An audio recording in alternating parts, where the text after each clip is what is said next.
financially weaker.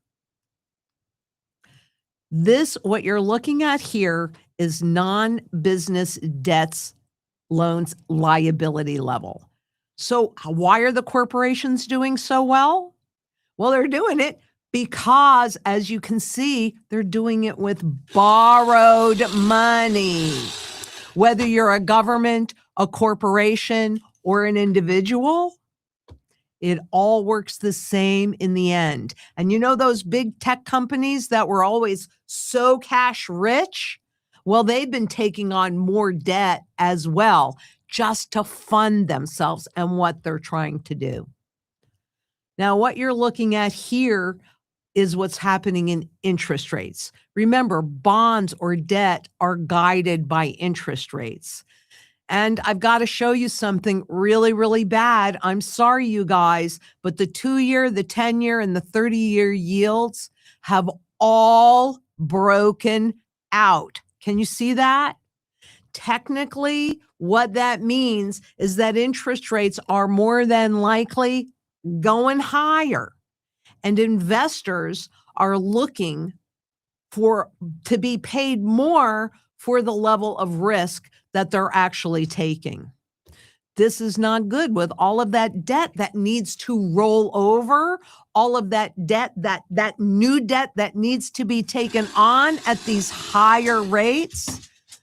This, my friends, is probably the single most important chart that I'm showing you today, because it's really showing you that we are in deep doo-doo, that all of this debt, the consequences are now happening. So yeah, they may be partying on the stock market like it's 1999, but this is an early warning signal that the markets are not having it. The bond vigilantes are back. And how does that impact consumer sentiment? Well, inflation, right, means that people have to spend more just to maintain their current standard of living. And the level of inflation where they have to borrow in 4 easy payments just to feed their family, that doesn't make them feel confident in the future. But hey, there you go. There is your tale of two cities. And it's really, really obvious, because what's holding this together really is that consumer confidence. But don't worry, because look at the earnings. These corporations are making more money than ever. Yes, inflation benefits them. But hey, surprise, U.S. inflation officially rose 3.8% in April, eroding people's paychecks. That's the CPI. That's the inflation, and that's official. Do you think that's real? Because I don't really think it's real. They jury-rig things so that it looks better. But quite honestly, since 2021, actually since 1913, if I'm going to be real about it, by design, U.S. wages never keep up with inflation. Nominal wages, maybe, but quite honestly, you can see that in real terms, the average workers are losing ground. And this is extremely important, because Main Street does not live from that asset appreciation. The 1%ers do, but Main Street does not. And so if you look at that bottom purple line there, after inflation, real average hourly earnings, is it any wonder that people are suffering? Because frankly, by design, when inflation raises faster than wages, living standards begin to decline, or individuals take on debt to accommodate it. And to be honest with you, inflation pressures, well, they seem to be escalating to me. What do you think? Here's the PPI, the wholesale inflation numbers. So these have not yet trickled through to you. But producer prices matter because businesses eventually pass many of these higher costs onto the consumer. And don't worry, we got to protect our profits. But that means that inflation pressures can continue building underneath the surface of the economy. And we can't see it yet because it's still in the producer price index. That will come down. But look at this. This 6% print has triggered a very important pattern shift. Let me show you what I mean. There you go, guys. This chart shows producer prices breaking out just like those interest rates were breaking out to the highest level ever. This is important because commodities sit near the beginning of the economic chain.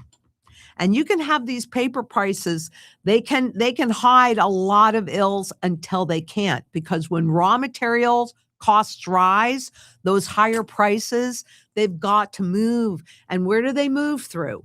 Manufacturing, transportation, food, every single aspect of the global economy. And that's why I say this is all just heating up. But this is a very big deal because this is another breakout, and it creates even more pressures on households. And certainly this is all reducing your purchasing power. And at the same time, higher interest rates mean that the bond vigilantes are beginning to notice this inflation risk, just like I showed you. But what about the craziness happening in the gold and silver markets? Because all of you are going, well, why isn't gold rising? Why isn't gold rising? And why isn't silver rising? Right? Well, we're looking at the spot contracts, but let's just take a look at this, because stronger than expected rise in consumer and producers prices raise concerns that the Fed may need to increase interest rates in the short term. Okay, so while I know that people watch the spot gold and silver market and think that that truly represents gold and silver, it's understandable because that's what we were taught. But like inflation, paper markets dictating the price, well, frankly, that's all by design as well. And they admit it. It's not me just saying it or pulling it from some airy-fairy site. You read when they set things up, and they admit that all of this is by design. And even though that's in the process of shifting, we've been talking about that since almost a year and a half now. Wall Street logic is this: why would you hold gold? It doesn't pay interest. Bonds, debt is better. Well, gold doesn't have to pay interest because it runs no counterparty risk. It is the single safest thing that you can do, according to the Bank for International Settlements, which is the biggest bank. It's the central banker's central bank, biggest bank in the world. So in theory, bonds or debt is more attractive for investors than gold and silver because bonds pay interest. But I'd like to ask you this little question. This is my $10 trillion Zimbabwe note. If I had a bunch of this debt and it paid me a bunch of this, can you tell me what good this would do? Because frankly, a trillion times zero is zero. So let's look at what's happening on the technicals, because these are contracts, right? And you can kind of see a wedge forming here. This is just a 1-year contract. Now, I would like to point out to you that it's substantially higher. The silver spot contract is substantially higher today than it was just 1 year ago. And if you recall in our conversations, I said there are a few things that can happen. And one of them that's happening is that the spot silver contract is staying inside of that narrow range, giving that 200-day moving average an opportunity to catch up. But look, it's still 18% above that 200-day moving average. That doesn't mean overvalued. It does mean overbought, because they can create as many contracts as they want without limitations. So it doesn't reflect the true fundamental value of an ounce of silver.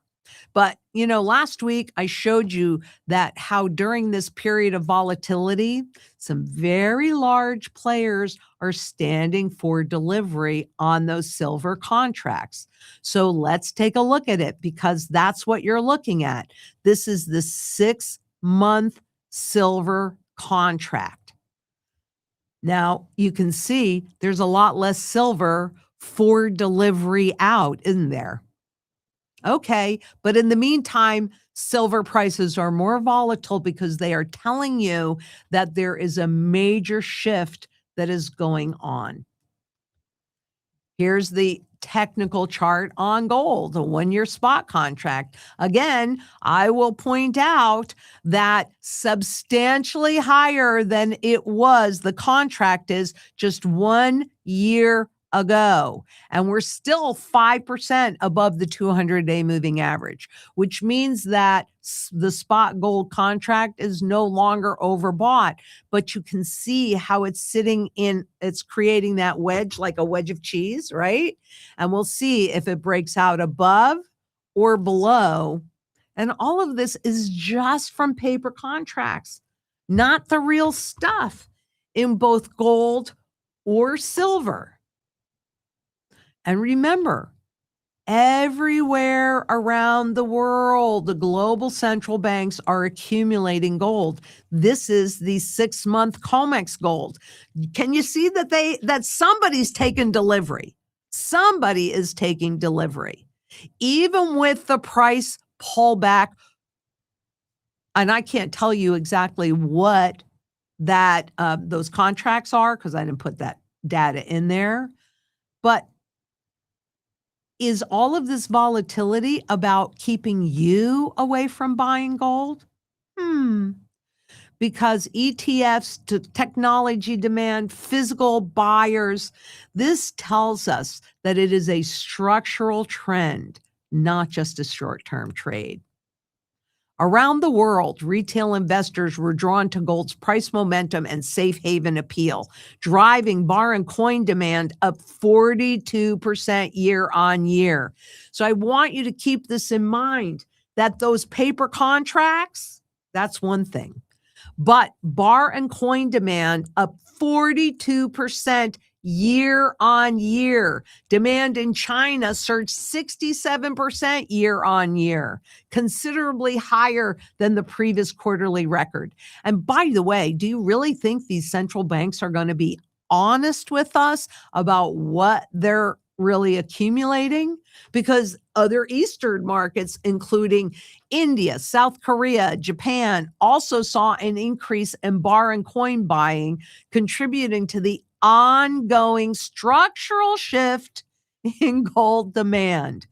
Bar and coin demand was also supported by strong growth in the US and Europe, up 14% and 50% respectively. Can you see the difference between the contracts and the physical markets? Right? You and I are not working in the contracts because they don't mean anything. That's all counterparty risk. But we live in the real world. And what you're looking at here is that bar and coin investor demand. So I want to begin with the tale of two cities again.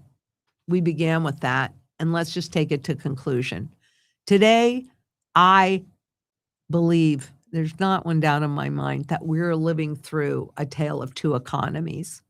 Wall Street experiences asset inflation. Woohoo! Party, party, party! Main Street experiences life inflation. And what's really interesting to me in this is in my generation, we were taught to accumulate assets. And frankly, those assets did me, thank goodness I had them. There were times in my life when if I didn't have them to sell, to feed my children or other circumstances, what would I have done? But these new generations that are coming up have been taught to collect experiences. Well, you cannot liquidate an experience if you get into trouble. You can leverage that experience for other things. But one of the side of the economy benefits from using those financial assets. The other side struggles with rising everyday costs, expenses, and that pesky inflation that impacts that declining purchasing power.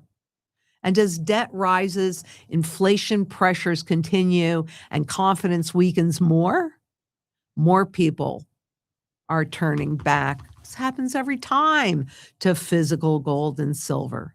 Because in the end, real wealth is not measured by how high a market can rise. That can be absolutely nothing. Real wealth is measured by surety in food, water, energy, security, barterability, wealth preservation, community, what we're doing here, and shelter. And so that's why I love my Tuesdays, because I get to spend them with you. And you guys are what makes me feel really wealthy. And so now we'll take some questions as we're starting with some client questions from Dahlia. She was speaking with clients, so I don't really know who these came from, but they're good questions. This one is, what are the best private storage facilities in Australia for storing precious metals?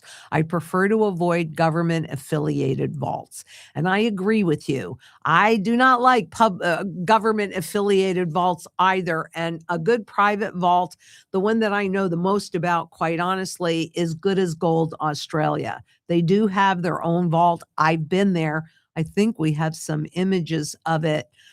So that would be, I would say, give them a call.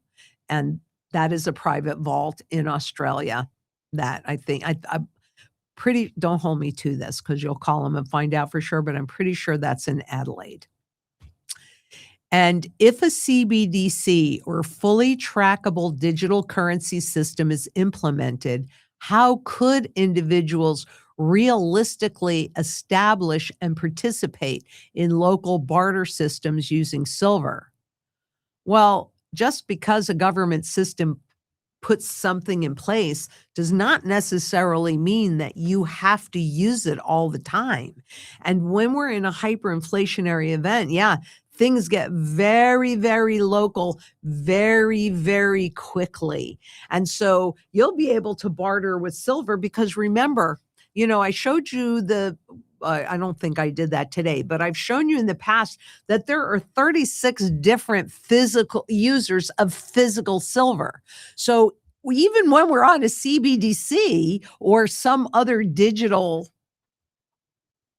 fiat money system, silver doesn't go away, doesn't go away, the users do not go away. And everybody truly, when you think about it, this is my physical representation of Bitcoin. Why did they try and make it look like this, or silver or platinum, right? Those are what they try and make them look like they're actually real metal. It's actually very simple.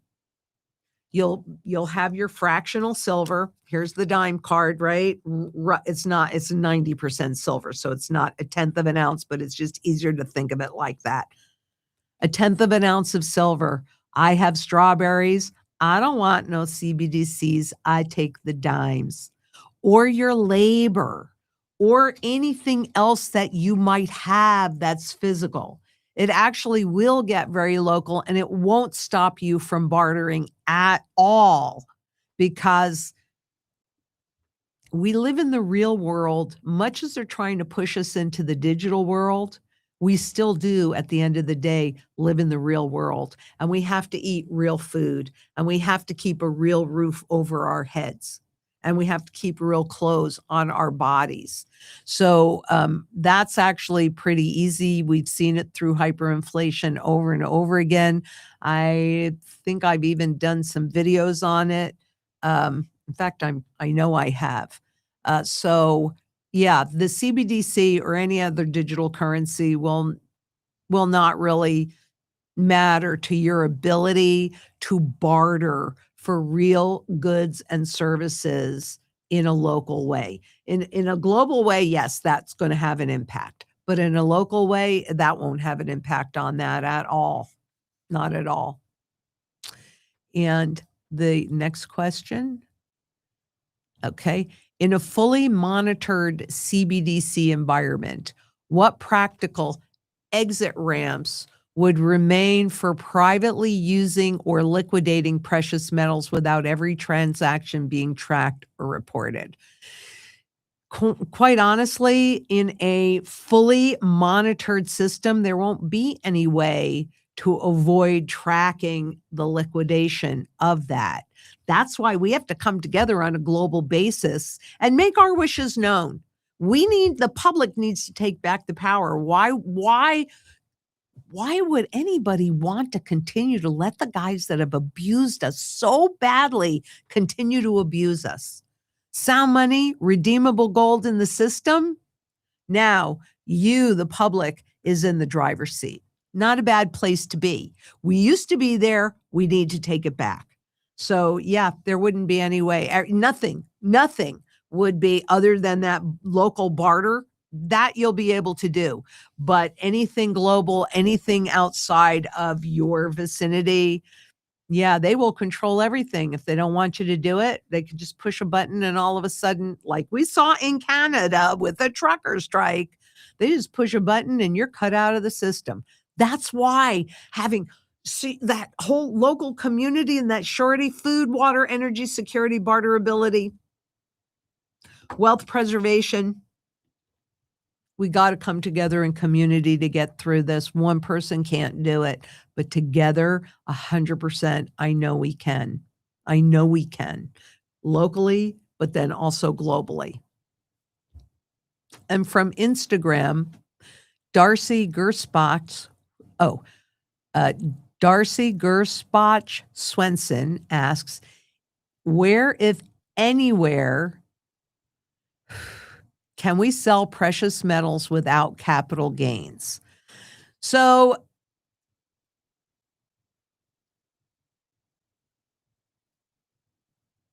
there are, okay.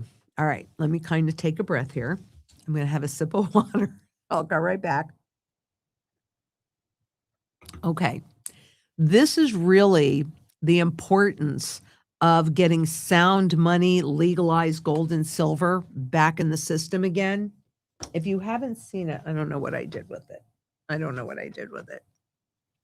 But if you missed it last night, we actually had our first live event with Daniel and Kim, who was a legislator in Utah. And we began the process of helping people know how to actually approach their local legislature and work to get sound money back in the system. One of the things that we're fighting are the taxes, right? Because this is money. You should not be taxing money, although they could argue that inflation is also a tax. The difference is that they don't have to go through legislation for the inflation tax. So what we need to do is work it from a grassroots bottom-up level and have citizens go to their representatives and force the issue to get sound money back at a state level and remove that tax. So there are some states that have already done that. But that's our job, right? That's what we've got to work on. And it's slow going, but it is picking up real momentum now. So let's, rather than where can I go now, how about saying, how can I make a difference and get what I want? Because they should not be taxing money, especially since your tax dollars are mostly going toward interest. So, sound money movement. We are doing that, just so you know. We're going to do it at 6 Eastern Standard Time so that when the times change, it's easier for you because Arizona never changes. But that will be the second Monday of every month. We'll do this once a month. Second Monday of every month at 6 p.m. Eastern Standard Time. So make sure that if you haven't watched the first one, do write some notes, ask questions. Did we put their phone numbers, their access information, so you can find the access information if you run into a roadblock or you have a question? You can actually call Kim or text. I'd say text instead of call, but Kim and Daniel, and they will walk you through it. But we're all going to be doing this. I'm doing it with you as well to figure this out and make a difference, because we can make a difference. If we let them do what they want, they're going to keep the money monopoly and continue to abuse you. So, okay, David asks, how do I go about creating a local barter system using silver if our government imposes a CBDC or some other cryptocurrency system which can track every financial transaction? Well, when you're bartering, and there's more to that, but let me just do one at a time.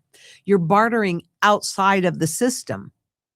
So the CBDC wouldn't even come into account for that.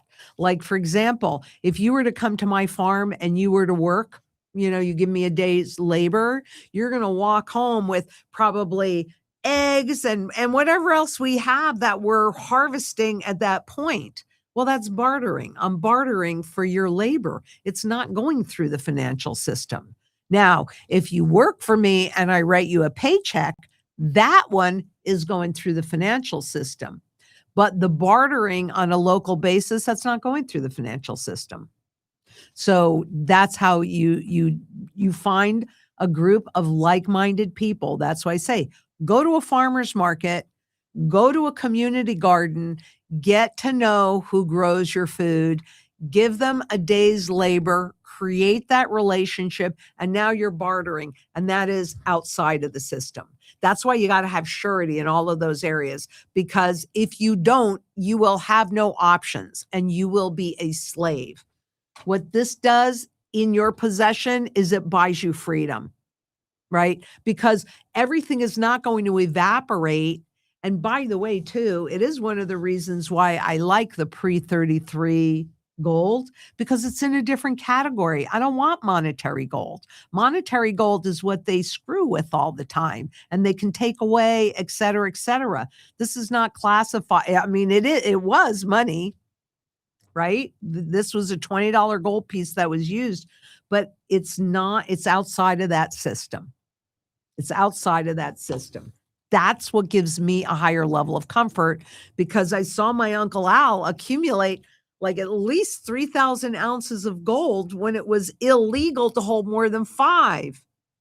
But he was doing it perfectly legally with this. Okay, number 2, if every transaction will be tracked under a CBDC type system, what is the exit ramp for our precious metals without the government being aware of the transaction? If we allow that, there is nothing you're going to be able to do other than local bartering. There is no privacy. There is no privacy. That's what I can say. And look at what they've been doing for a very long time, is getting us used to giving up all of our privacy. So yeah, that's not okay with me. But if we have redeemable gold in the monetary system, we can demand our power back. If we don't, then that's what you're going to get. You're going to get full trackability. And for governments, what did they say? Woohoo, now we can charge lifetime taxes. And if all of your wealth is held in the system and they have full access to it and they can cut you out from it, I mean, that just makes the sound money strategy, including all of the rest of the mantra pieces, that much more important. Can you see that? I'm not rolling over.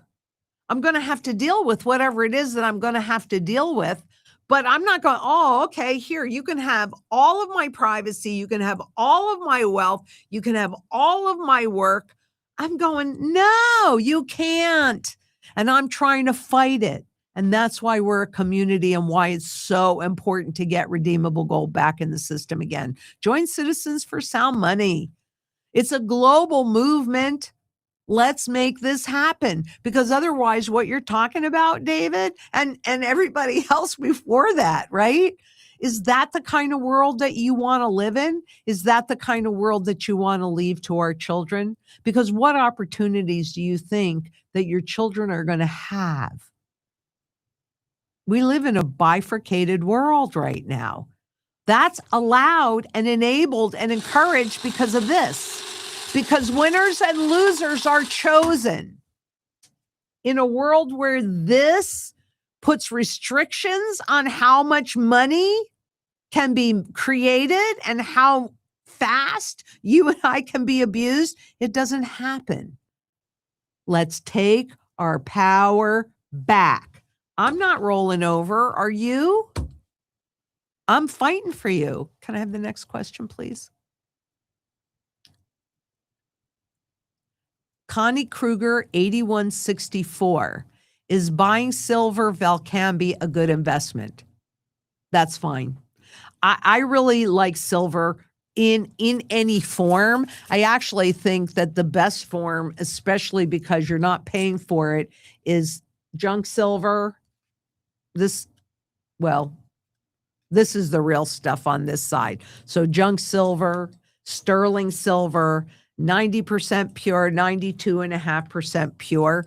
Great value on that junk silver. But yeah, silver in any form, gold and silver in any form are monetary at its base. And Valcambi, what's good about them is you can break them up into little tiny pieces. So that's okay. It's okay. And Nathan Patel, 1786, 1970, 1971, beginning. Gold started at $35 and went to $850 per ounce in January 1980. This is a 2,300%.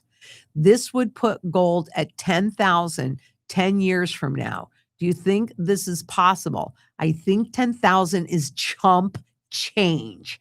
I think that, the problem is we've been taught to put value in these pieces of paper, but there are over 4,800 pieces of paper that have absolutely zero value. 4,800 of them. And as you'll notice, or as I've shown you in the past, a rising gold price is an indication of a failing currency, and governments don't want you to understand that their magic, their currency magic is failing. So they suppress and suppress and suppress and suppress and suppress. And did I say suppress? They suppress the price when they need to regain your confidence. So when we are in hyperinflation, and now everybody knows that the money is garbage and not worth anything, well, then they do that overnight revaluation. Guess what?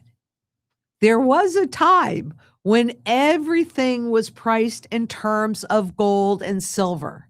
And today, there are places where that is still happening because they are in hyperinflation. I just pulled for another video, which you'll see shortly. I pulled the purchasing power chart. I encourage everybody to do it. Actually, maybe can you pull up the purchasing power chart? Because we went to a new lower level. They couldn't hide it from us anymore. And can you just go to 1 year? Click. Yeah, there you go. Yep, perfect. That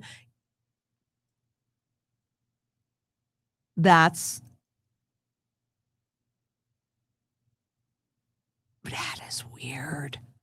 Especially since I had another chart that I just copied yesterday. Have you had that one up there for a while? No. Can you refresh? Yeah. It broke according to, it's saying 3 cents now, but it broke it. I have another piece in here. I'm not going to bother, but it went to a new lower level below 3 cents. You can see it. That gap in there was when there was no reportability. They weren't reporting anything. But that's what's happening to this stuff. It is now below 3 cents. How's that make you feel? Don't look or worry about what Wall Street, the lies that they're telling you, because those lies will not serve you well. It doesn't matter how many of these things you have, as witnessed by this $10 trillion Zimbabwe note. It matters what you can convert it into. And we are getting to the point where you're not going to be able to convert this crap into anything, but you will always be able to convert this into it. Why? Because this is used in one place. This is used in 36 places. What do you want? This is used in 33 places. So yeah, I would say 10,000 is chump change. If that happened tonight, that would put it somewhere around, I don't know, 36 to 40,000. So already 4 times higher than that. And by the time we go through that reset, I mean, it would not surprise me. I know this is going to sound outrageous, but it wouldn't surprise me to see it at $10 million an ounce. But understand, you can't buy anything with that $10 million. Just like I can't buy even 3 eggs with this $10 trillion. Don't get blinded by numbers and contracts. It's critically important for you to understand the true value, no matter what you're doing. And when you look at, if we go to the bigger purchasing, don't worry about it. If we go to a bigger purchasing power chart, what does the Federal Reserve tell you that the value of this stuff is? Zero.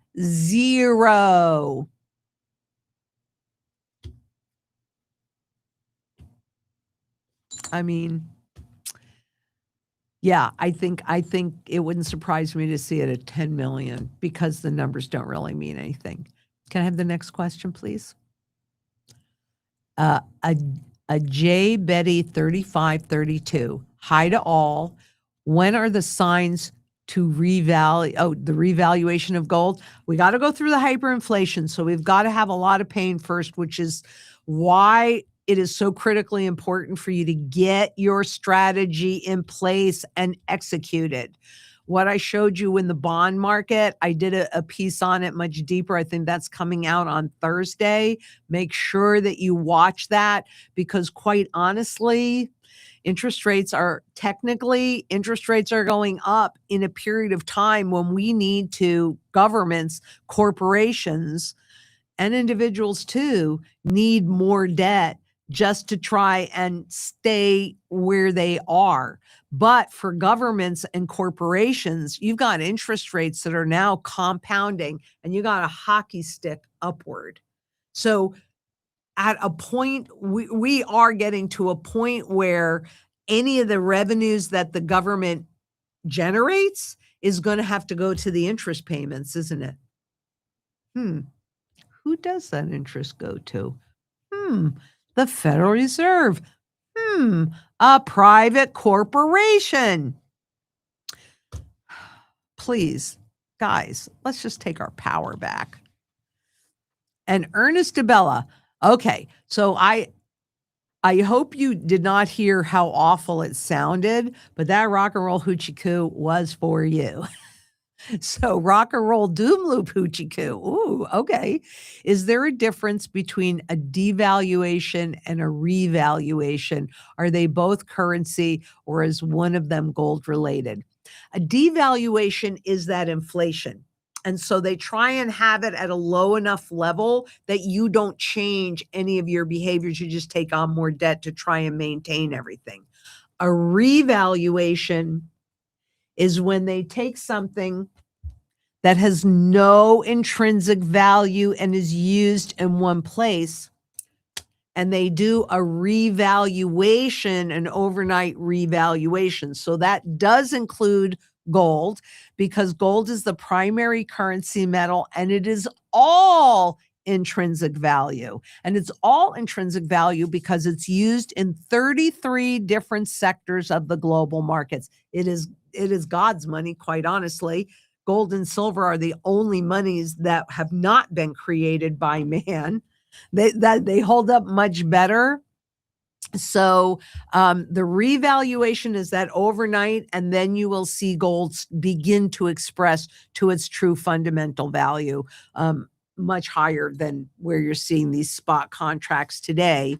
And a devaluation is that slow slog down so that you don't really know it, see it, or feel it as right away, right? One is more drastic than the other, typically. And bullion, the rock productions, eggs and bread over gold and silver during depressions. Well, with your silver, you actually can buy your eggs and your bread, but it's all of those. It's not just one little piece because we still have to deal in this real world. And so we do need a foundation of sound money, and that is physical gold and physical silver in your possession. But I agree with you, built on the rock productions, that we definitely do need to create that surety in food and water, particularly because you can't live without those, right? You're going to die, and you can't grow food without those. That's why I put in all the ponds on my property in flippin' Central Phoenix, right? I'm in Phoenix. It is a drought, but I have a 75,000 gallon pond and a few other ponds that I've shown you in the past, the tilapia pond, the crawfish pond. So other places for water and rain catchment. So I agree. You got to eat and you got to drink and you've got to have sanitation and all of these things. So that's why it's important to create surety in there while you can. But the foundation of freedom is what I'm holding in these hands. And you compound that with food, water, energy security, barterability, wealth preservation, community, arguably the most important piece, and shelter. And now you have and can sustain a reasonable standard of living. Even if they try and cut you out of the system, you're not going to die. If you're all in the system and they say you can't have any bread or eggs, what do you do? So I hope you're creating your own food or you're getting to know people that do. You bring your skills that you have and what you have to work with. They bring it, and everybody, the community is stronger for it. I feel so strongly about that.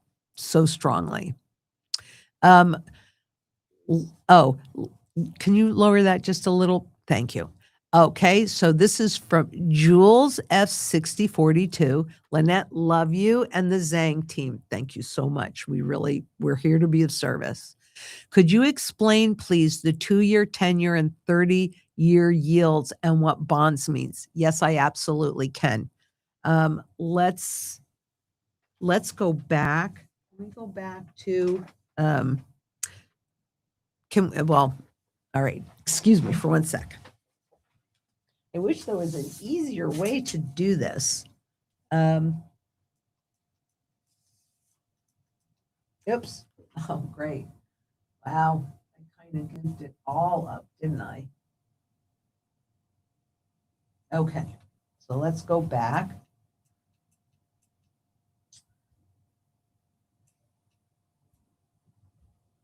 Oh, it is just not being cooperative.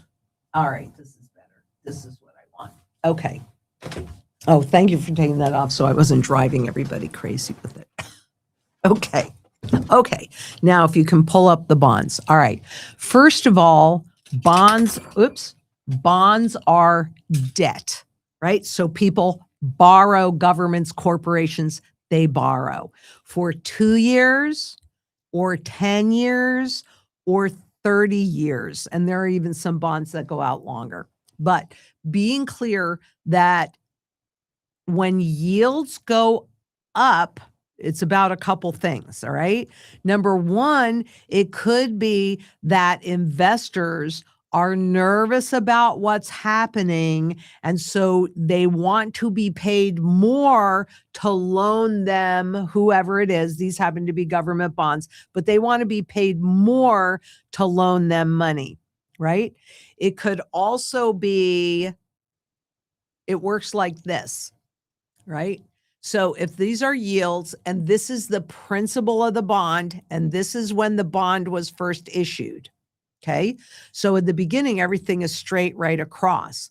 But when interest rates go up, the market value of the bonds go down. Can you see that? And the longer the maturity, so the 2-year versus 30-year, the bigger the fluctuation. Okay. When interest rates go down, like they did for 40 years, then the market value of those bonds went up. So the yields mean that investors are very nervous and are very nervous about what's going on. And look at all the chaos that's going on. We've got wars in a number of places, probably some places that we can't even see. You know, we have an issue with oil and inflation, and there's a lot of uncertainty around everything. So it is not surprising that the yields went up. Now, another reason why yields can go up, or they would go up, is if the government or the central banks, I should say, are attempting to fight inflation.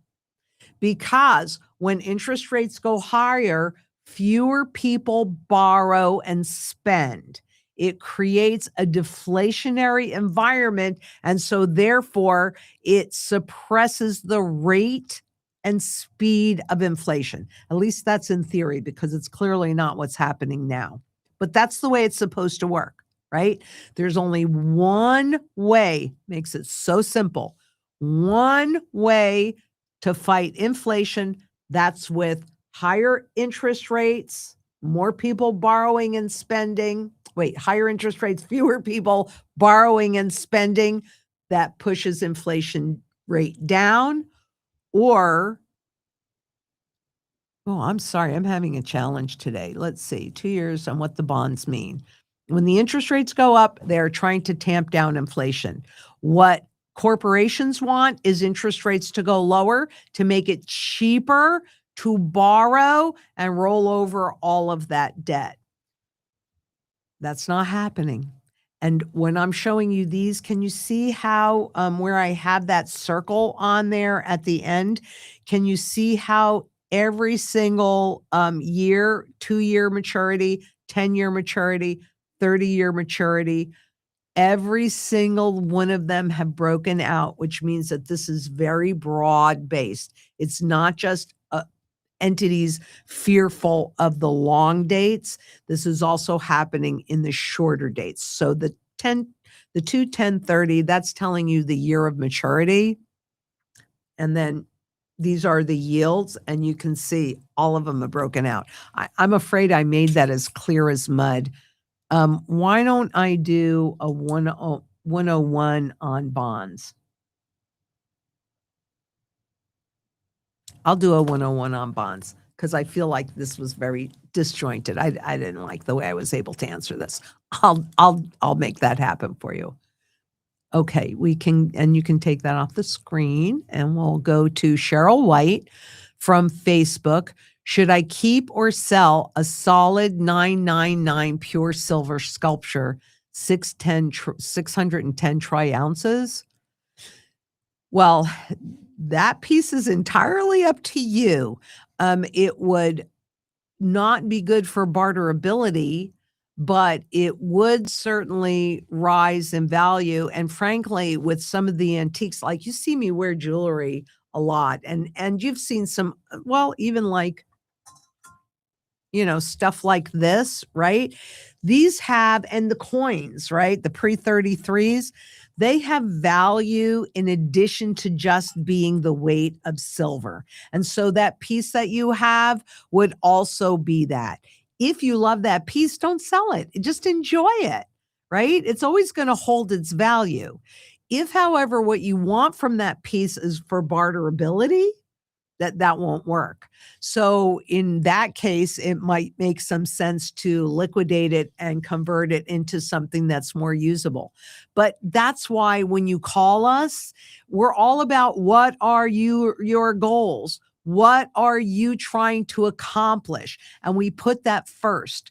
So I can't tell you to sell a sculpture. I mean, it would definitely not be classified as monetary. So that's what you want. Um, 610 troy ounces. That's a lot. That's a big piece. But call us, walk us through. What do you want to accomplish with that? Does it make sense to do it or not? And that part is entirely up to you. We'll give you the tools and we'll even support you if you disagree with us. What a concept. We can have conversations. Okie doke. And Douglas Tavis 6436 asks, hi, Lynette.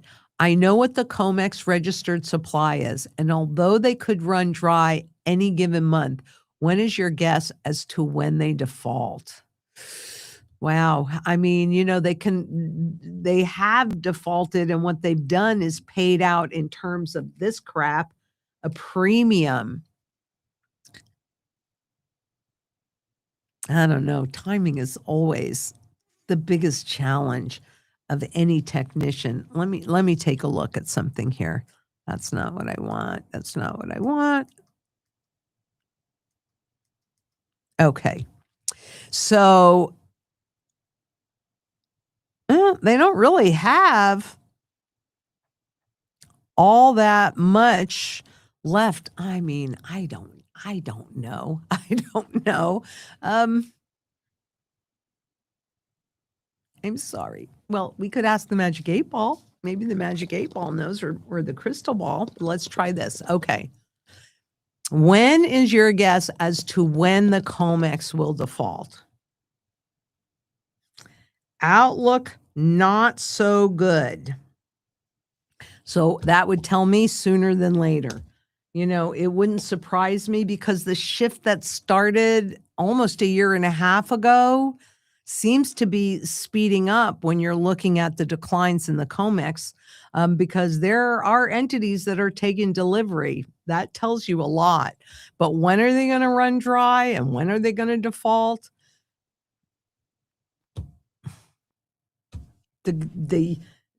I have this bridge in Brooklyn, but that's a $10 trillion question. I have no idea. I'm sorry. Sooner than later, though, because of where we are in the trend cycle. And really, the breaking out of the interest rates to a higher level is not good. So I think that they're trying to get, those entities that are taking delivery in an environment where you're looking at the spot markets, down from their highs. It was speculation that drove them up to ridiculous levels, not overvalued, overbought. And now it's in a range, giving everything a chance to catch up, but I don't know. Yeah. Tom Anthony 4375. Can anyone say when the market will crash? Give or take 1 month, a year. Markets can stay irrational a lot longer than you would ever think possible. But why? Because of all of this. That's why. So do you think that the Federal Reserve is done doing that? Because the answer is no. They've already pivoted. They're already expanding their balance sheet again, which means they're making more and more of this stuff. And that's what keeps the markets up. And that's what also, it's the movement of this crap from this place to this place, because once they create all that money, it doesn't evaporate into the ethosphere. It's still inside of the system, sloshing from place to place as whoosh, trading revenues are outstanding. And look at all these corporate profits. Yeah, they can. I can't tell you when. I can't tell you when, but I can tell you that we're close. Technically, we're very close. And it was kind of like, it was July, I'm pretty sure it was July 9th, 2007, when the dollar fell to its lowest level ever. And I started freaking out about that. because I knew that that was a major shift. And I said something this way, nasty this way comes. And remember, I think I've told you the story. It might be new to some people, but that weekend, I had to go and do a sibling weekend up in Vancouver. And I never really talked to my family about my work because they don't want to hear it. You guys all know what that's like. And so it's not like I ever crammed it down their throat or forced them to listen to me. I didn't. But we happened to be together right after this major event occurred in my mind because I'm a technician. And whenever you have a major pattern shift, that means something. I don't even need to know what that means more than, something nasty this way comes. But I was going to go back after Vancouver and tell my mom to move her wealth out of the stock market. And yes, she had gold and silver, but she still had a substantial stock portfolio and bonds and what have you. She was retired for income, blah, blah, blah. And so I happened to mention it to my family, my sisters and brothers that were there. And what I got was, oh, you're just so doom and gloom. The economy is the best that it's ever been. And even when I went home and I told my mom, she's like, oh, no, I think everything is fine. Okay, it's her money. Just like it's your money. I'm not going to tell you what to do with it. I can show you what's happening, but ultimately the choice has got to be yours. And so I didn't do anything or say anything to her. That was more about it. And then it was like the following February, and the markets were behaving really badly, but people didn't notice it, right? And she's like, Lynn, would you take a look at my portfolio? There's got to be something wrong with it. There's got to be something wrong with it. And so I'm looking at the statement. And of course, I knew, as being an ex-stockbroker, I knew how to read the statement. They don't make these really easy. And yeah, she'd lost a nice little chunk of it. And then the following September, the whole world knew because we were in the great financial crisis. So part of what I'm asking you is, when do you want to know? I can show you the triggers. I can't tell you the exact moment. I don't know what that is, but I can tell you this. I'd rather be 10 years too early than even 1 second too late, because in that 1 second, I would lose all of my choices. And so how horrible is it to make sure that you have surety in all those mantra pieces and you have a whole bunch of gold and silver? Booty, hooty, Rudy, Manooty. I mean, seriously, because I couldn't have told you 1 second before they were letting Lehman go out. I was shocked. That was a black swan event, though I can't really use that because there's lots and lots and lots of black swans in New Zealand.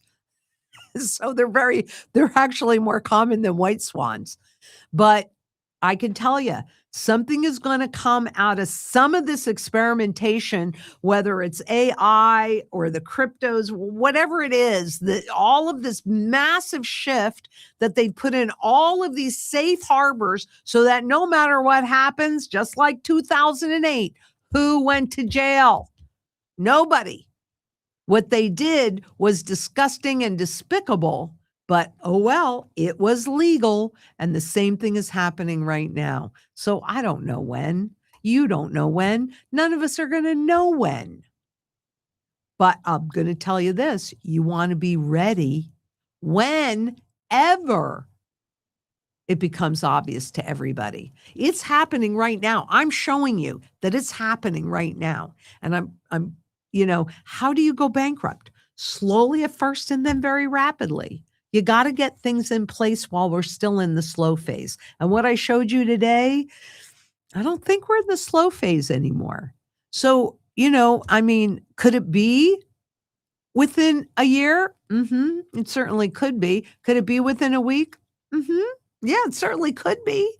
The valuations are ridiculous. But what'll happen is more of this, and I wish this would happen with them. You want to make that happen with them? Get sound money back in the system again. And Daryl Graves Z8K asks, Lynette, what's your opinion of the idea of Chocolate Mountain or Grand Canyon gold? So, if you're referring to more stores of gold, there can be more stores of gold elsewhere.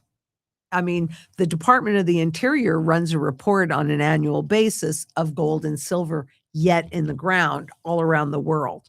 So there could certainly be some that we have not found, but it doesn't matter because either way, there's still a finite amount. There's an infinite amount of this stuff. And especially it's cheaper and easier if you push a button to create it. But with gold, wherever it might be in the world, in whatever form it's in, it is indestructible. So it always works as a strong store of value. So, yeah, I don't think it matters because there's still a finite amount. There's a finite amount of trees. I can plant a whole bunch more trees. And so, yeah, there'll be more, but there's still a finite amount. Anything physical, it's finite. Anything that is not physical, they can create as much as they want. And Ralphie Cole from Facebook says, stay ahead of the game, keep some cash. I think there's something below that. No, below it. Yeah. Oh, okay. Stay ahead of the game and keep some cash. So you're right, because we still recognize cash in our system. And that is part of the sound money strategy in the beginning part, when what you're trying to do, what you're trying to accomplish rather, is to maintain a reasonable standard of living. That is critically important. And so depending, again, it depends on your circumstances and your goals. I mean, if you currently have a job and you feel secure in that job, you're going to need less of a cash hoard than if you are retired and counting on your investments to generate income. You're going to need a higher level. So if you call us and have that conversation with us, and maybe you can put the number up there, Tom, so that if people want to get a hold of us, we can certainly do that, or you can scan to book an appointment and have that conversation to see how much cash you really need. Or even some of these gold backs, which would be part of your cash position. And even, dare I say it, some of the digital gold, as long as it's redeemable, like Kinesis or Glint, then, I'm okay with that for the very beginning part of the strategy, when what you're really looking for is instant liquidity like that. But that's also where the barterable silver comes in, right? So fractional, the Valcambi that we were talking about earlier, that's where that comes in, as well as your barterable gold. So fractional, less than an ounce pieces of gold as well. So, and it all depends on what you're trying to accomplish. But yes, I do agree, Ralphie, that you do need to keep some cash, even though it is losing purchasing power faster and faster. It doesn't matter, because the other thing to understand is that the strategy is built in a full loop. So like your barterable position, like all of that cash and the barterable gold and silver and what have you, well, the strategy is designed to recoup that principal that by intention you will be spending. So it is a closed loop, making sure that you are in a better position on the other side of this than you are going into it. Because when one system dies, another one's born. But gold and silver create a bridge to hold your purchasing power intact and dare I say it, but actually take advantage of opportunities as they unfold, because they will unfold. There's always opportunities in crisis. And Duma Charlie 123. The backup for the processing is about 3 months, according to the local pawn shop owner. He's accepting junk silver and 925 sterling, but he says he doesn't get any money for 3 months from the smelter. So that would really explain why they can't take it in, because they don't have the liquidity. The smaller shops, they just don't have the liquidity. We are designed differently, where we're working with very large wholesalers. We've had absolutely zero problem, and definitely not 3 months, and definitely not the big discounts that if you go into a local place, that is going to happen. So thank you for bringing that up, Charlie, or Duma Charlie, because I think it's important for people to understand that. It's not that they don't want to buy it, they can't buy it, that because silver went up so hard, the spot contract went up so high, that brought a lot of silver out into the market. And think about that.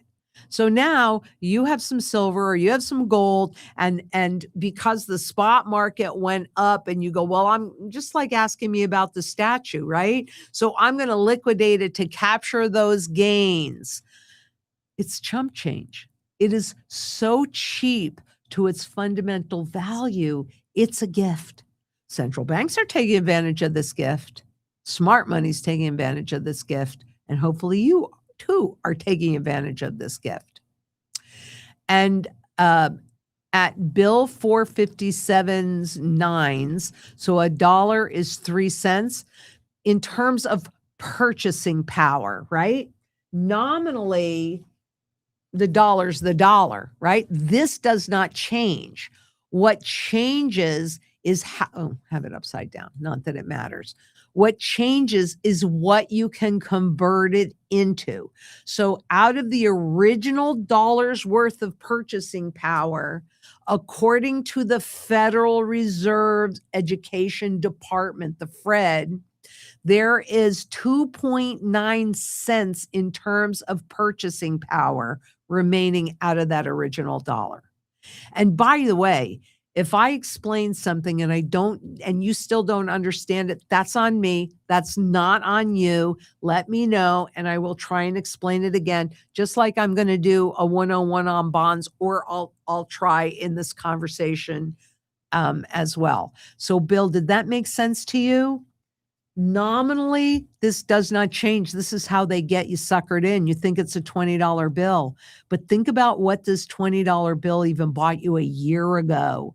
And quite honestly, when I was first divorced and I had my babies and they were 3 years old and they're going to be 46 this year, so that's how long ago that was.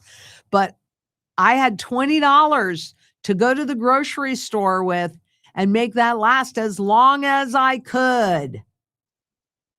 And I could feed them. My children never, ever, ever went hungry. Can you do that with a $20 bill today?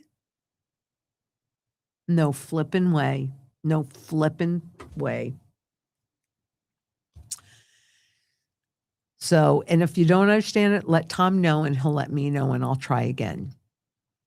And built on the Rock Productions, what will you do when dealers can only accept digital ID payments? That will be coming in Europe and the Commonwealth of King Charles by the end of the year. Well, we will sell it in terms of that digital currency. I mean, of course we will. But then I'm going to keep doing what I've been doing for many years now, is I will convert it into sound money. I will take this crappy fiat money that I am not a code writer. And so really, this code is about really trapping you completely in the system. And it also enables them to reduce your purchasing power more invisibly. Because right now on dollars, it's 1.00, right? I mean, maybe you can go out another 2 zeros, but generally speaking, no, it's just 1.00. In the digital system, there's no limitations to how many numbers can go out there. So all that means to me when I see that is that they will be able to rob me at a slow enough level that I won't be able to notice it or think anything is changing while it's all changing. And then that keeps me tied into their system. So, yeah. So yeah, we will accept digital payments. We will accept them now. I mean, it's a wire transfer.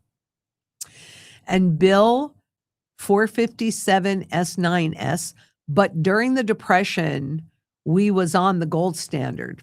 Well, this brings up such a good point, and I wish I was like better at doing this.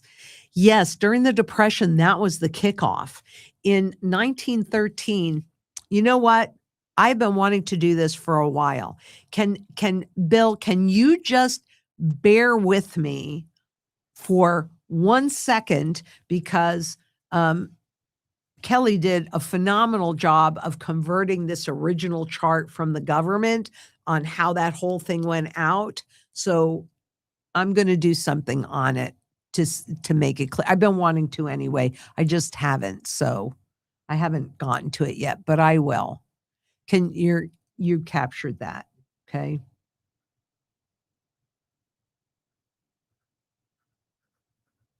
Okay. And Zagrapha 1, if paper market dictate the precious metal prices and they are promises, then that means precious metals are like fiat currency. No, nope. Physical. Now the contracts, yep, because they're a bet. They're not even really a promise to pay. The futures contracts means that that you have the right to buy gold or silver at a certain price within a certain period of time. That's the futures markets.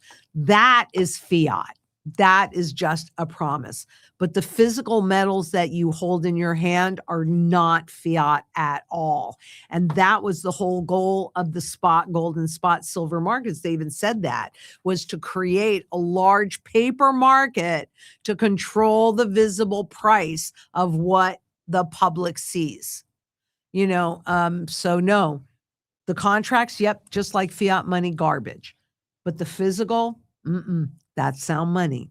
It's outside of the system, and yep, they want to tokenize it, and I get all of that because that would give the banks more collateral. And I'm not saying that it wouldn't be okay for part of it as long as it's redeemable. That, my friends, is where I have the big heartburn. Because if you cannot redeem it, which means you can't say, send me my gold, send me my silver, then how do you know that it's there? How do you know that it's real?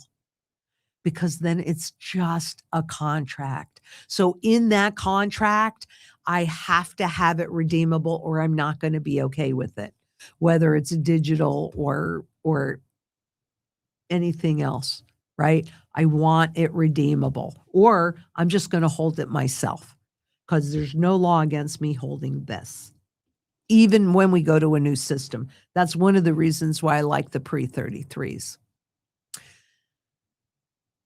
The wild living nature. Will you at some time explain relationship of the Bank for International Settlements and central banks?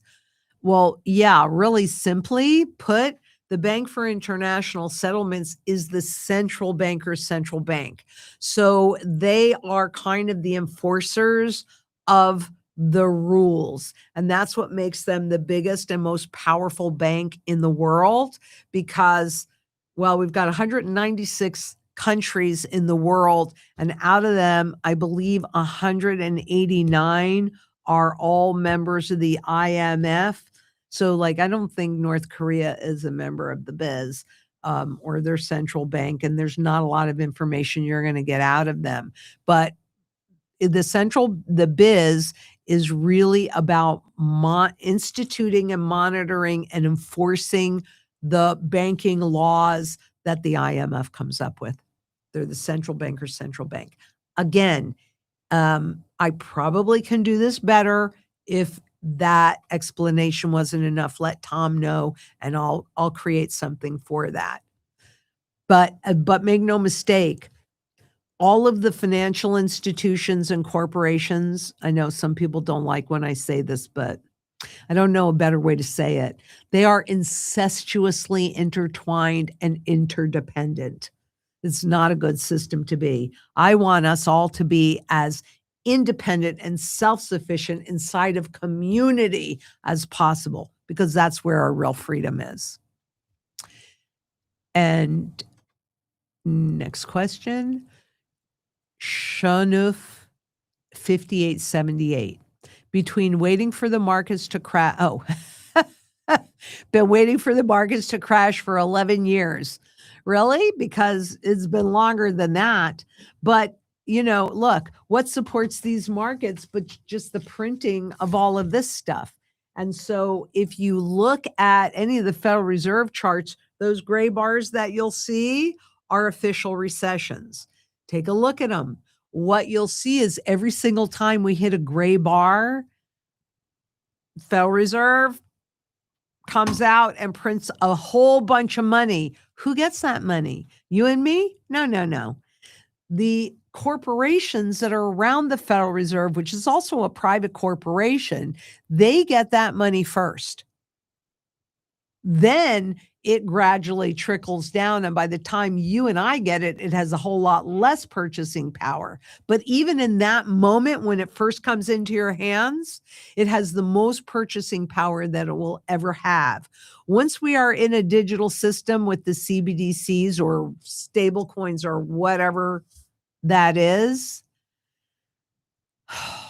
there's not going to be any way out. I mean, how do you catch a wild hog? You give them something that seems free and easy, like free food, and you start to put those walls up so that they can't escape. Well, this is how we can escape, and this is how we can escape. But truthfully, only if we come together in local community to help create that surety around those important pieces, or we come together in global, or it's not or, and we come together in global community and we demand that we take our power back and we do not allow governments and central banks and corporations, because that's where it's going, that's what they want, to allow those corporations to continue to use, abuse, rob, and steal from us. That's not okay with me. It's not okay. So yeah, I mean, they're not, who wants to give up a monopoly? Why would you ever want to give up the monopoly? But in order to do that, you've got to have the markets keep going higher and higher, because as we see really every day, people believe the numbers. They get blinded by the numbers. I am a freaking trillionaire in Zimbabwe. Don't be blinded by the numbers. I can't even buy one egg with this. This is nothing. It's garbage. And I tear it up, except I don't have another one. And I like to use it as an example. So I know it's hard. Have patience. Just get everything else in place. That's what I've been doing. And Bill 457 S9S, what do you mean by 36 places? Okay. You know, maybe we can do some key charts that you can hold. And so then when we get like these questions, because this would be one that it would be nice if you could just put it up there, right? All right, I'll show you. Bear with me. I didn't do it in this one, but I do have it in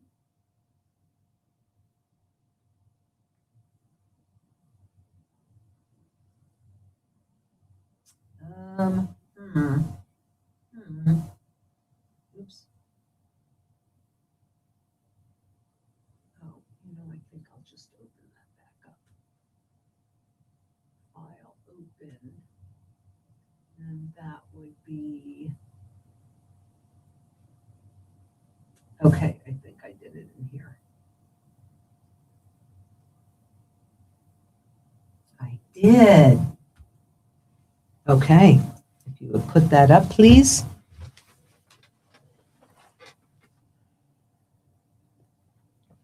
There are 36 of the users that I could think of. So it's not, there could be even more users.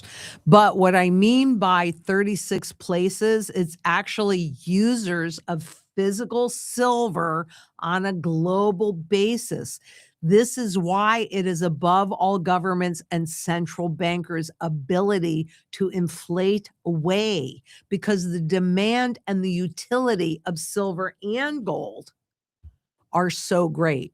So that's what I mean. And, I know that these are like really little, but they'll be in the blog, or give us a call and we'll print it off and send it to you, or you can print it off. So that's like easy enough to do. But that's true with silver, and that's also true with gold. So that's what I mean by it. I mean, physical silver and physical gold have the broadest base of functionality. And much as they've tried to duplicate the properties of both of them in the lab, they have never been able to do so. Tells you quite a bit. But it's all of those users, and the fact that they are global, and the fact that they have not ever been able to recreate that any other way, that's what puts them above governments and central banks. So that's what I mean by that. And Duma Charlie 123, do you like Cougarans for stacking? Not really. I really have a tendency to go more toward the pre-1933. Cougarans were very popular in the first run-up.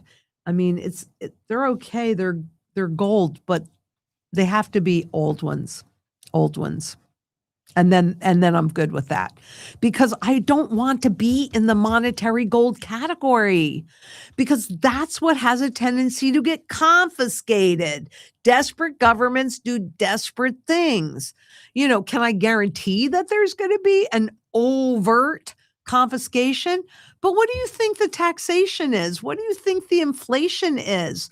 What do you think all of these rules and regulations are? Those are all forms of confiscation. They just don't use that term, because then you'd know the truth. And boy, do they not want you to know the truth. So, yeah. Can I have the next question, please? Bobcat Pro 5. Warsh is going to keep printing money, adding to the debt.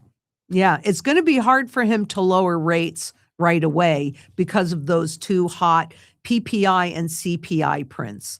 But yeah, he's going to.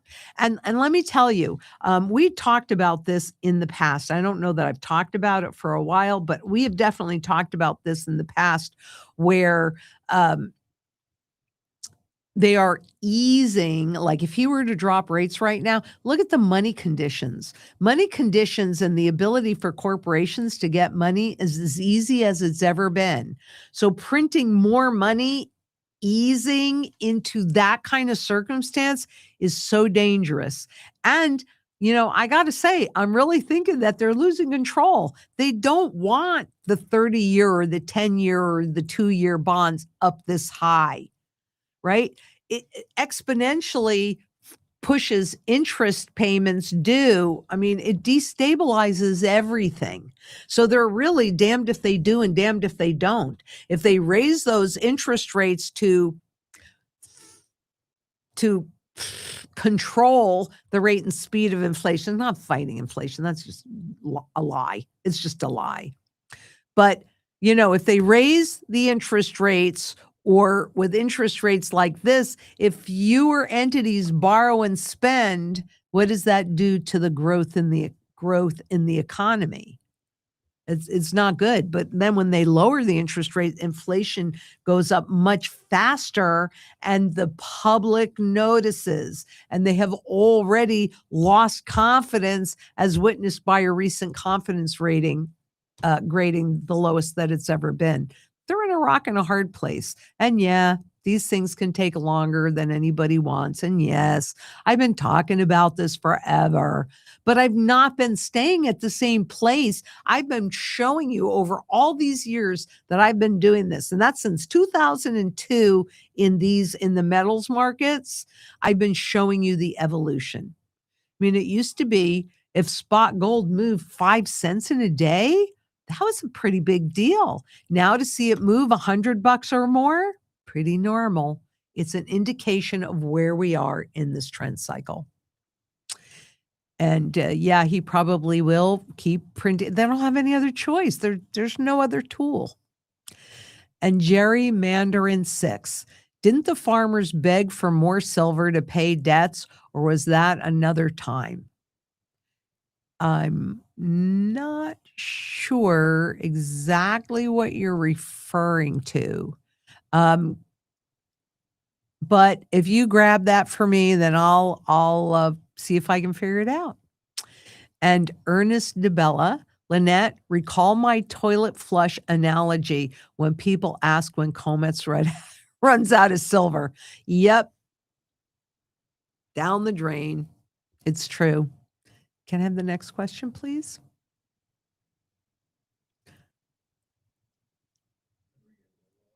Oh, okay.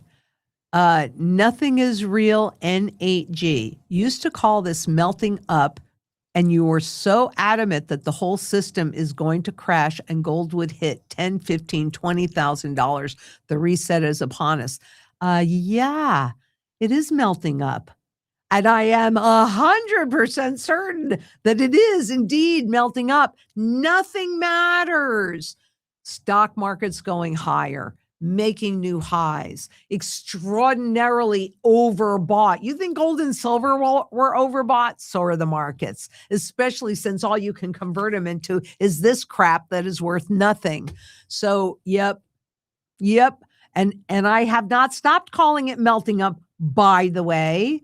These things take time. They don't want you to know it. The faster any of this happens, the more obvious it is. But with the stock market just going up, up, up, up, up, people are going, look at this, right? That's what I want. Do you own a lot of stocks? Because most of the people out there don't. But what's happening to the currency is far more important. That's what I'm saying. Wall Street is partying like it's 1999 when value didn't matter. Nothing mattered. It was just lots of new money coming in, lots of speculation. Woody hooty, Rudy Manuti, give me my gold and silver. I'm good. And I don't care how long it takes. I'll be here for you guys. Absolutely.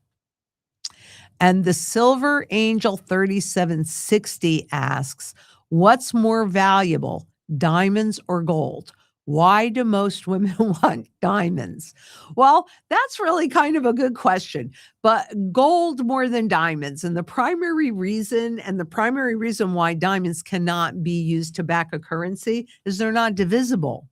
They have the most value. The larger they are, they have the most value. So they're not divisible. You can't cut them into small pieces. Whereas with gold, it's highly divisible and fungible. So you can indeed cut it into smaller pieces, and that's fine. And why do most women want diamonds? Because they sparkle. But they have figured out how to grow diamonds in a lab. And what has that done to the price of the real diamonds? Right? They're down I think about 50%. So, yeah, to me, gold is definitely more valuable than diamonds because it is the primary currency metal and it meets all the criteria to be sound money. So that means that it is a tool of marking so you can price things. It is a tool of barter. You give me this, I'll give you that. It is a short-term store of value to make sure you're fairly paid for your labor today. And it is a long-term store of value so that no matter when you go to use that money, you're always fairly paid for the original labor that created it. This stuff does just the opposite. Oh, yeah, you can price things in it. It works that way. It mimics gold and silver in that way. And hey, if I give you this, you'll give me that. We've been taught that this is a great tool of barter. But if they get their way and we're in a digital system, what central bankers have said that there will be no limitations to how low they can push interest rates. So that now means that your paycheck that gets deposited into your bank account into a bank account that is issuing negative rates, and you haven't spent any money, but you're watching your principal go down. So the new digital system eliminates that very important function. And then certainly as a long-term store of value, the easier it is and the cheaper it is to create fiat money, the more of it that gets created and the less value it has, until ultimately it has no value because it's based on public confidence. So I don't know. I mean, I like diamonds, but I'd rather have gold than diamonds, or both. Appel 68 asks, Congress has a job to coin money and set the value they coin, $1. And Congress has a job to coin money and set the value, oh, okay, this duplicate, at $1. So I think you're referring to the 1 ounce silver, and I don't have my itty bitty 20th of an ounce $1 gold coin. And Congress, okay, well, okay. It just sort of repeated itself a few times, but you're right. Congress has their job is to set the value, and then government's job is to maintain that value, something they've done really poorly.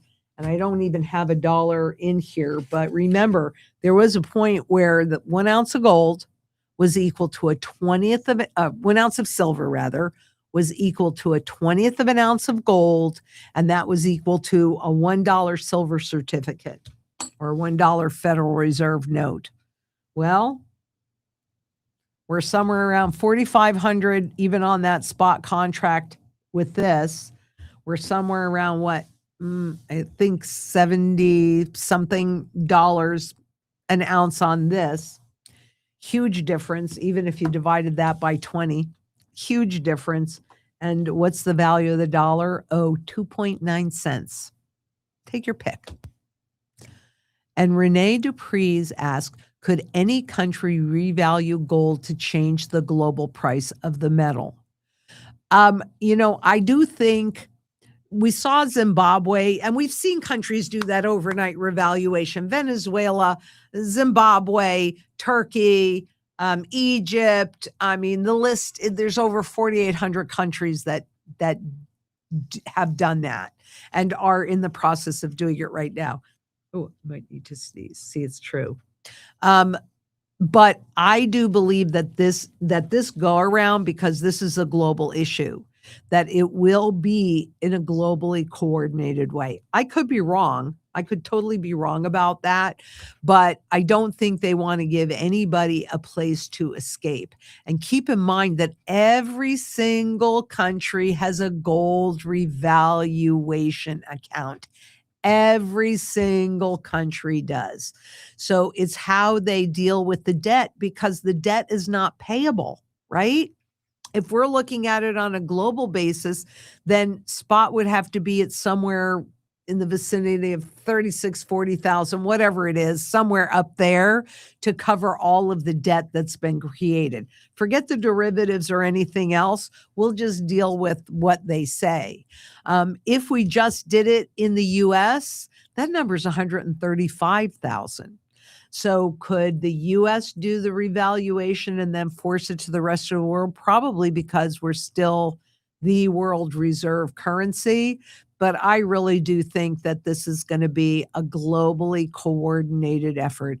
And you're going to go to sleep on Friday night and you're going to wake up on Saturday morning and everything will be different. And that's really why you need to make sure that everything is in place right now. And gold and silver for sure, but food, water, energy, the whole mantra, the whole entire mantra. Get it done while we can still do it. Because once you lose those choices, what are you going to do? Nothing you can do.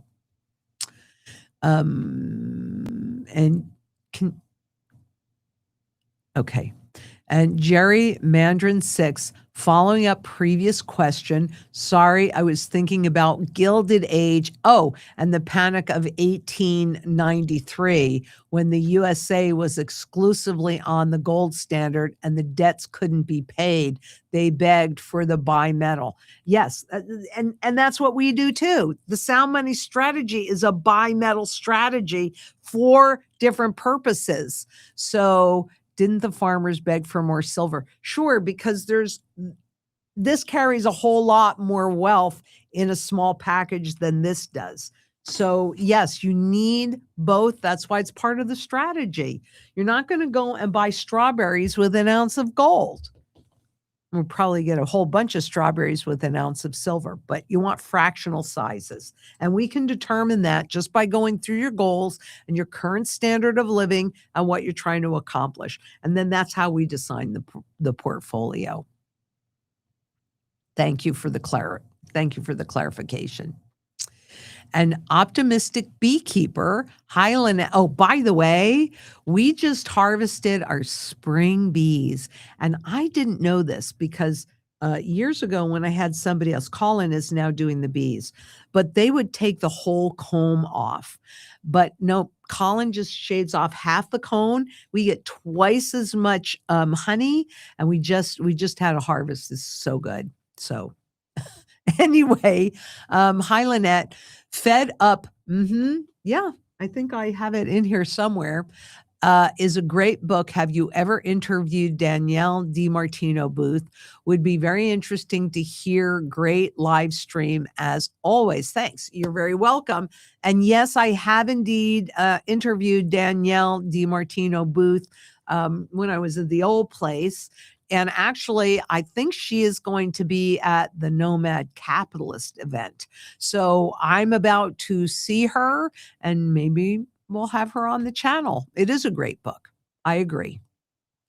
And Adrian Simmons, since silver is now classified as a critical metal vital to U.S. security, the government may confiscate it and force holders to sell for less than hike up the price. How can we be protected from this? What signs should we look for as we near confiscation? As we near confiscation, it's really going to be about the government closing all the exit doors. That's why it's so important to get it in place right now. I am not really as concerned about a silver confiscation. In 65, when they took the silver out of the coinage, like we show you on the dime cards, they did not do a confiscation at that point because silver gets used up. I haven't really, I don't know for sure. But if you wanted to make sure, then you do things like constitutional silver. You do things like pre-33 silver. So you just don't do the monetary stuff. Even this kind of stuff, this sterling silver, it's still monetary at its base, but they're not going to pull that out of the system. So you get a little bit more creative, and maybe you don't buy the silver eagles. They are highly recognized. Maybe you don't buy I have that. I have lots of silver eagles, and I have, a lot Canadian maple leafs and all of that, but I also have a lot of the old stuff. So diversify how you're holding your silver and how you are holding your gold. And I personally don't care for bullion because that's monetary gold. And so should they do an overt confiscation, then that is more likely to be taken than this collectible. I want that different category. Having said that, it takes me back to Citizens for Sound Money. Why are we letting them make all the rules? Right? Why don't we make some of these rules? Take our power back. We get to do that. So what signs should we look for? We are seeing all the signs in the world of what's happening, right? It's crisis, it's chaos, it's civil rights, it's inflation, it's energy. Let's see. Have I missed anything? Civil rights. It's usually women's issues. These are things that happen around a currency reset regime, and all of them are in play right now. So am I worried about a confiscation tomorrow? No, I'm not. But I am worried about, I could be wrong, but I'm not really concerned about a silver confiscation because, we can account for like 98% of all the gold that's ever been mined, regardless of the form, because it's recoverable, right? It's indestructible. but silver does get destroyed. So that's really why I don't think that a silver confiscation is as likely, because they don't even know how much they're trying to get. I could be wrong. That's not something that's within my control. But if this is a concern to you, then just have it in collectible form like we do with the gold. And then it's less likely to be confiscated. And turtles today. Hi, do you see the ratio reaching 20 or 15 to 1 prior to the reset? Do you still think this may occur prior to 2030? I think all of this is going to occur prior to 2030, to be honest with you, as far as a hyperinflation and all of that. I think that it is highly possible that we could get to a 20 to 1 gold to silver ratio. But what happens once we go fully into hyperinflation? So it kind of depends. Remember, silver's the fuse, so it's a lot more volatile and it typically moves first. And that's when you see that ratio narrow. Gold is the anchor, and so it's a lot less volatile. And but at the end of the day, at the end of the day, gold is the primary currency metal, and it's what they reset all of the valuations against. And so while that ratio will get more narrow, and I don't know whether it'll go to 20 or 15 to 1, it could, but when we are fully in that hyperinflation, that it is definitely a lot more likely, history shows us, to then again grow a lot wider. And you see, the assumption is that when that ratio gets really low, you'll just take your silver and you'll just convert it right into gold. And maybe that's true, and maybe you'll be able to do it, and maybe you won't, because this isn't a typical market. This is a reset market. And here, for somebody that laughed at me because I was talking about a melt up. Yeah, I mean, quite honestly, isn't that kind of what we saw in the spot contracts, going up to ridiculous levels because it was all about speculation? But today, the markets are down. Tomorrow, the markets are going to be up. Are we going to reach a deal with Iran? Or are we not going to reach a deal with Iran? What I know is Cuba is completely out of oil right now, and they're dealing with riots because the public is not happy about the impact of no oil. I could tell you that the world is running out of their strategic reserves of oil, and that even here in the US, if things aren't changed soon, we too could be out of oil. I mean, it's kind of hard to imagine that, but I was there during the oil embargo in the 70s. And I remember, if you had even number on your license plate, you would be able to get gas on Tuesdays, Thursdays, and Saturdays. If you had an odd number on your license plate, then you could do it on Mondays, Wednesdays, and Fridays. I mean, it can get very dicey and very quickly. So do I think it'll occur prior to 20? I think it's happening. So the answer would be yes, but I don't think we'll be through it by 2030. And remember, the WEF, World Economic Forum, by 2030, you will own nothing. And I don't think you'll be happy. And Nafet's 6707 asks, Lynette, do you think anything going to happen before the 4th of July?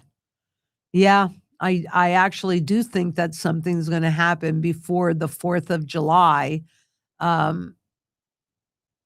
Especially, the oil is such a huge issue,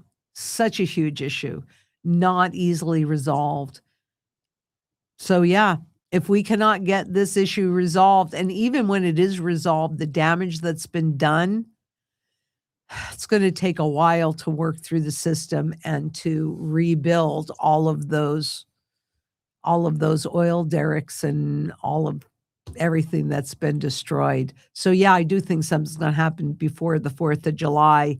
And the world could be out of their oil reserves by then. And that could be a very nasty situation to be in, which, I mean, I'm not really worried about me or anybody in my group, because I have my bug out that has food, water, energy, security, all of that stuff, and it's off grid. Um, yeah, I mean, get it done. Create those relationships as soon as you can. Don't wait. I really, 1 second is not good. Can I have the next question, please? Oops. Bill 457S9S asks, I think it's inflation is the reason spot is up. Well, people are afraid of inflation because gold and silver fight inflation. They can't control that. So yes, but the spot contracts, I mean, the banks make most of their money from trading revenues, whether it's stocks or derivatives or a whole bunch of different forms of derivatives. So yes, people, I mean, this is the go-to proven inflationary hedge, proven thousands of years. It's above all governments and central banks. Yep. Rob on the road. They can't confiscate anything here in England because of the Magna Carta, the Great Charter. Good. And bullion on a budget. Silver is more conducive and needed for tech than gold, though. That's the problem. But they use both. So bullion on a budget, do you think they will confiscate? I mean, you're either going to be right or wrong. I'm either going to be right or wrong. Silver is more conductive. However, both gold and silver are used in tech, in food, in the financial system, in medicine, in industry, on and on and on. 36 global users, 33 global users. And I don't know that that's the problem. I think the problem is all the money printing and the greed of the corporations. But they did sure get everybody to follow along, didn't they? And could I please have the next question? Jerry Mandarin 6, is this part of the plan? Strangle us of resources and food so we beg them for the solution or tear ourselves apart? That is exactly the plan. Create a big enough crisis to scare the crap out of you, but they want you in as weakened a state as possible to do it. That's why local community is critical, because if you are not as independent and self-sufficient so that you can feed yourself and water yourself and you're secure and you have energy, I mean, what do you do when we go into rolling brownouts, blackouts, what have you? Because quite clearly, tech is gobbling up all of the water and all of the energy and all of the lobbyists out there for the tech industries. I mean, you can see it for yourself. But yes, that is part of the plan. Yep. The weaker you are, the more dependent upon them that you are, the more you have to go along with whatever they say. And Barbara Wall 4335. Banks also make lots on IPOs. Yep, they sure do. Putting out those new stocks, mergers and acquisitions, all those fees. Oh, yes, they do. And then the markets will, whoever will buy into that, the hype, and, So, and Rob on the road asks, why are gold and silver crashing down in price? Okay. So the stock market, at least before I came in here, the stock market was also majorly pulling back because one day we have a ceasefire, the next day we don't have a ceasefire. And again, all of that chaos creates a vacuum. Now, for the general public, a chaotic mind does nothing, which is exactly where they want you to be. But when the market does fall, since most of this is bought on debt, it's not bought with savings, it's bought on debt. Then people get margin calls and they have to come up with money. And they may or may not want to sell their gold or silver contracts, but they have to buy what the market is going to buy, or they have to sell what the market is willing to buy. And those are the gold and silver contracts. So I don't know where it is today, but I also showed you earlier that silver was still 18% above its 200-day moving average. Gold was 5%. The spot contract was 5% above. They're fine. They're paper contracts, and it's the flow of funds and other factors like margin calls and things like that. But it's the flow of funds. And when these interest rates spike, I'm telling you, the debt markets are that bubble popped in 2022. It popped. I need to get more props in here. I need to pop a balloon. It popped already. It's not something that I'm waiting for to happen. It's already happened. But once it happens, then what do? They just print more to keep this game going until they're ready for us to transition into the new system. Are they ready? Because when they are ready for us to transition into the new system, the crisis will make your head swim. It is something that we will not be able to see coming. It's nothing we can see. It's what we can't see.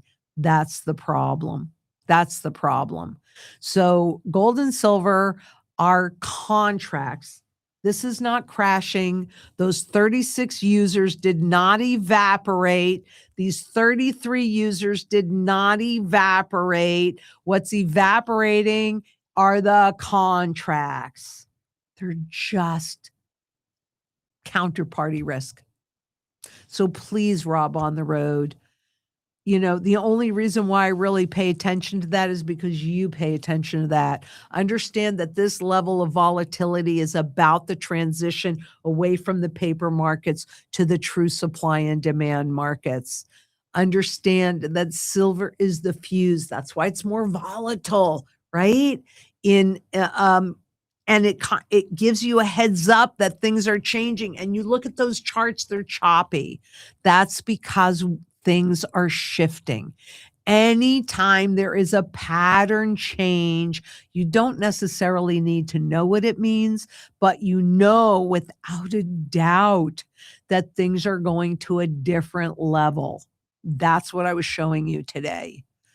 And Michelle Wilson, 9383. In Australia, they have just introduced capital gains tax of 47%. Is it still worth accumulating? Do me a favor and grab that one too. Yes, it is still worth accumulating because 53% is better than zero. What do you get with this stuff? You get zero. You get zero. What's the difference between this monopoly money and this? Okay, you accept working for this and using it to try and save it when the reality is it has no more value than that. So yes, can you see how they're trying to keep you away from it? That's how they do that. Really, I wish every one of you would go in and read when they're setting something up. Right? And what do they say? When they were setting up the IRAs, right? They did that in the 70s. That was about transferring the risk from the corporations with the defined benefits and transferring that risk to the individuals, the naive public with a defined contribution. And they sat there and they said, well, how high do we have to make these fees to keep people in the system? So you look at it and you go, oh, look at this. I have $100,000. I don't want to pay the taxes on it, so I'm going to leave it in there even though I'm not comfortable. I don't like what's happening, but I don't want to pay those taxes. So you leave it there. And what you end up with is zero. Zero. So hey, is it worth 53%? Is it worth it? Yeah, because something is better than nothing. If you stay in the system and you hold their garbage, that's what you end up with, a big fat nothing. Nothing. If you hold gold and silver, and this is why it's so important on a global basis to get it back in the monetary system and have it redeemable. Do you see what I'm saying? Yeah, they're pulling out all the stops and they will continue to. But we have to be smarter and stronger. And the only way that we can be stronger is if we come together in global community and demand our rights back. Demand that in the US we uphold the Constitution. How in the world in 1913 that they were they say that we're destroying the Constitution now. Well, yeah, the last little bits of it, but the real destruction started in 1913. This stuff is illegal. It's unconstitutional. But nobody stopped them. And I used to wonder why. Why didn't anybody stop them? Now I know why. Because I'm watching what's happening out there. I'm watching the people believe the lies. I'm watching people that are struggling to put food on the table when there really is no reason why any child or any adult should go to bed hungry at night. And it's all about the greed. The question is, what are you going to do about it? I'm not worried about me. I know what I've done. I have all of those things on the mantra. I'm not worried about my children because I know what I've done for them. But I'm worried about everybody in the world, and we have to. We can't just be so narcissistic that we are the only ones that matter. That's garbage. That's not why we are here. I haven't told this story in a while, and I am trying to figure out a better way to do this. And so if you have heard my strawberry story before, bear with me. But there was a period of time, excuse me.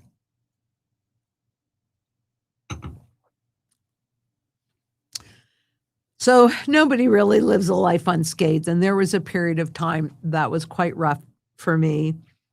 And it's the only time in my life that I ever lost faith, because I have always felt so guided and have a very close relationship with God. I'm not religious, but I'm definitely very spiritual. And I thought things were supposed to go one way because I was told to do something and I did it. And they went just the opposite way of what I thought they're supposed to do. And so I was in a very deep depression for about 3 years. It's the only time in my life that happened. And I lost my faith. And I have 2 children, right? And I would not leave them holding that kind of baggage. So I ended up going to France, which is why I love France. And I will always love the French people, because I had to go someplace where I could not speak the language and nobody knew me because I was too busy looking over my shoulder when I was here. And so I went to France. I had a backpack, lots of stuff that I thought that I needed in it. And I had a bicycle, and I had a very limited amount of money. And I brought a tent, a little 2-person tent. And so I traveled for about 3 months. I put my are we good? Because I don't see anything now other than the Word doc.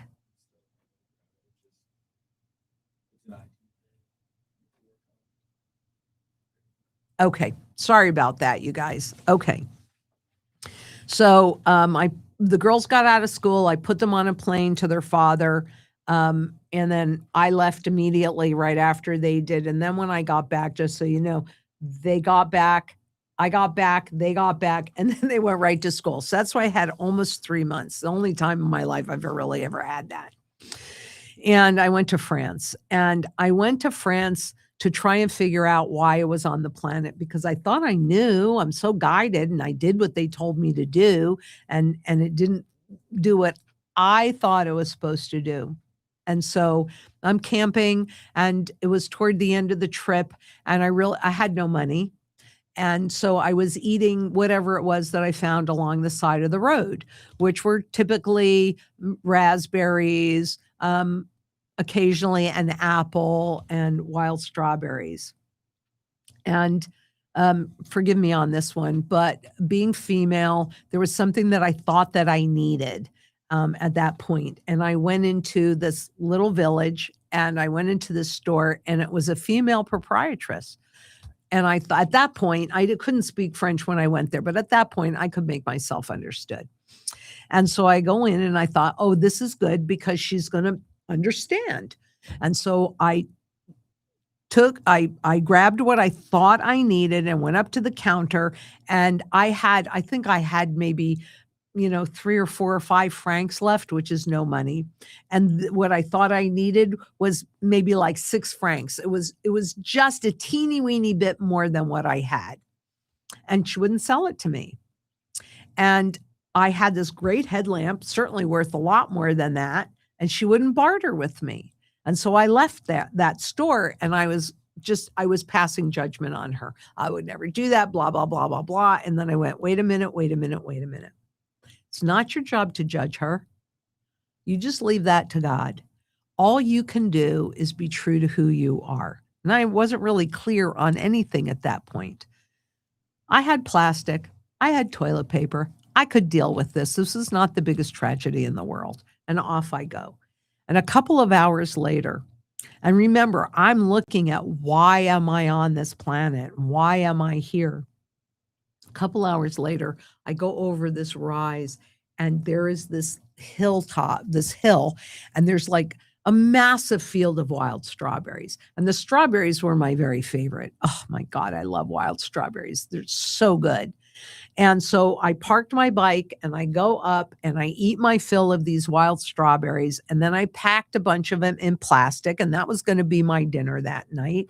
And I happened to glance down the hill over here and there was a white car that was parked down there and a man and a woman in there. And I would guess they were probably somewhere in their 60s. And at that point I was like 38. And so I thought to myself, well, why aren't they up here participating in these strawberries? Because they're like the best thing you could ever put in your mouth. But my nature being what it is, I picked a couple handfuls. Remember, I had all I needed to eat and I had my dinner set up for the night. So I picked a couple of handfuls.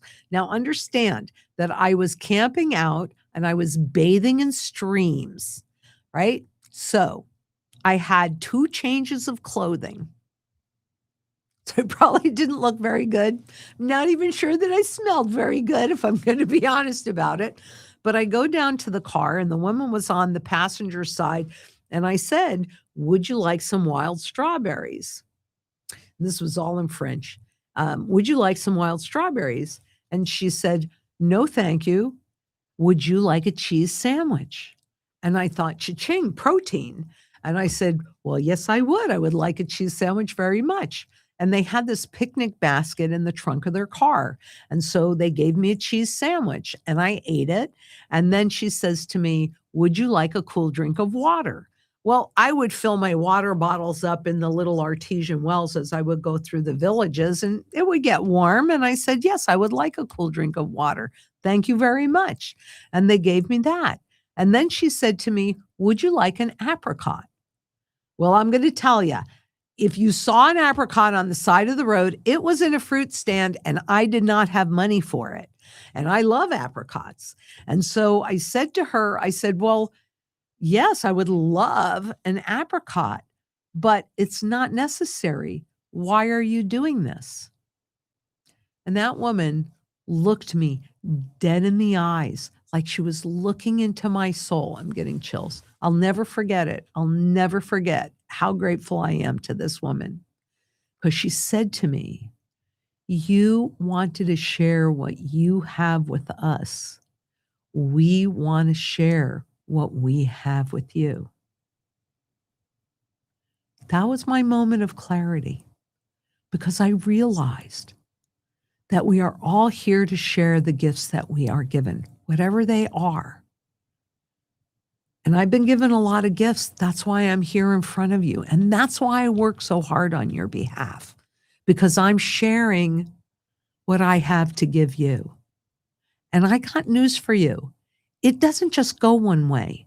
You guys showing up here and participating and asking questions and coming together in community and trying to help your family and your friends understand about sound money, I get so much more from you than you could.